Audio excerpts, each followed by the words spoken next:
Sebenarnya saya memang skeptikal sebab saya tak suka suplemen lah. Saya ada makan juga suplemen daripada beberapa farmasi saya beli. Tapi saya tak konsisten. Jadi saya rasa macam mengarut jugalah suplemen-suplemen ni sebab bekerja dalam bidang dialisis kan, tengok pasien, pesakit-pesakit kronik. Jadi saya tengok macam tak memberi kesan. Okay, lepas tu saya sangat skeptikal and then saya perasan sebelum-sebelum ni anak-anak saya ni dia kalau ada jatuh ke ada macam kena berdarah-darah ke apa sih, bapak mertua saya, abah kepada Muiz ni dia akan sapu Oh, ya. redox renew gel. Mm-mm. So, Alhamdulillah. Anak saya yang 3 tahun tu boleh cakap, Nak Asia je dia kalau jatuh ke apa, kakak pun, Tok Bah, Nak Asia. Dia tak cari mama, dia cari Tok Bah dia. Ah, lepas tu saya macam, okey tak apalah, saya tengok pun bapak mertua saya ni dah berpuluh-puluh dah botol kat rumah. Lepas tu saya memang bergaduh lah masa suami saya pergi bawa balik sebotol masa tu.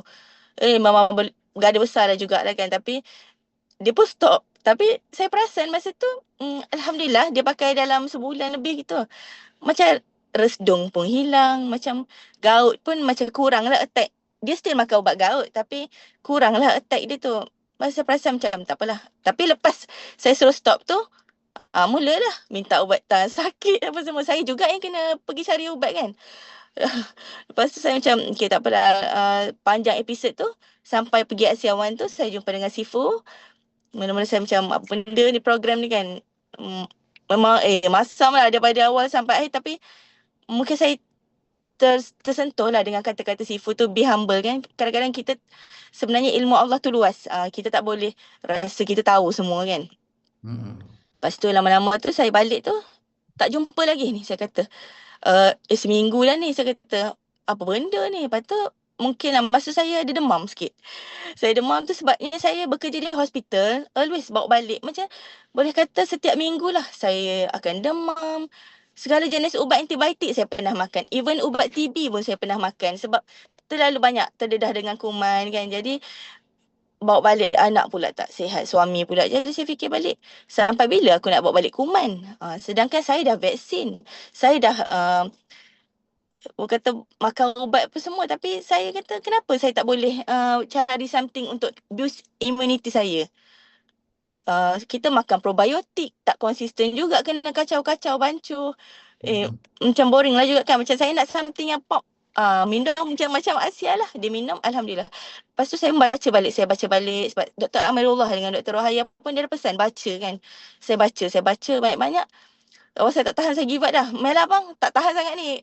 Asyik demam, asyik migraine. Setiap minggu ambil ubat tahan sakit, togok terus kan. Togok terus. Makan Panadol tu Alhamdulillah. Lepas tu daripada situ saya sedar lah macam, Alhamdulillah. Okey lah. Lepas tu saya pun beberapa pas saya approach sahabat baik saya, Dr. Tasnim, Dr. Haizi. Pun dalam tim saya jugalah sekarang dengan tim Tuan Hazrul. Mereka pun sama lah. 5-6 kali juga nak dapat ke setuju tu. Sahabat baik saya dua-dua ni. Lama saya convince dia orang macam, okay lah, last terpaksa give up sebab kena paksa dengan saya. Sebab saya nak share keajaiban dan kebaikan. Why not kita sebar kebaikan kan? Kalau kita still ikhtiar, walaupun kita kerja kat hospital, kita masih perlu ikhtiar, tak semestinya dengan ubat. Alternatif kena juga sebenarnya. Tapi biar sesuai lah dengan, jangan melanggar etika lah kita kata kan. So Alhamdulillah, yang tu buka mata saya lah dan Alhamdulillah saya pun push kawan-kawan saya pun sangat supportive.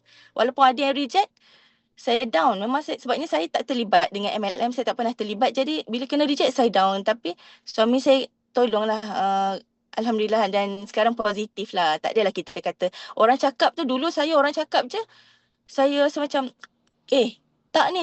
Tapi sekarang saya rasa macam, bila saya kat klinik pun saya tak ada nak marah-marah sangat. Rasa macam emosi tu terkontrol lah sikit kot. Saya pun ambil 2 kali sehari. Kalah suami saya ni. Saya pula 2 kali sehari. Okay. Terima kasih kepada semua. Semoga kita sama-sama dapat berjaya dalam Asia ni, dapat share kebaikan. Terima kasih Tok Sifu. Terima kasih Dr. Syuhada, terima kasih Muiz atas perkongsian ini. Jadi kenapa saya bagi masa, sebab saya nak semua yang ada dekat sini boleh relatekan tentang bagaimana event itu boleh membantu seseorang untuk nampak perspektif yang berbeza. So that's why when people ataupun bila syarikat ataupun tim anda ada buat event, kerja kita we have to promote supaya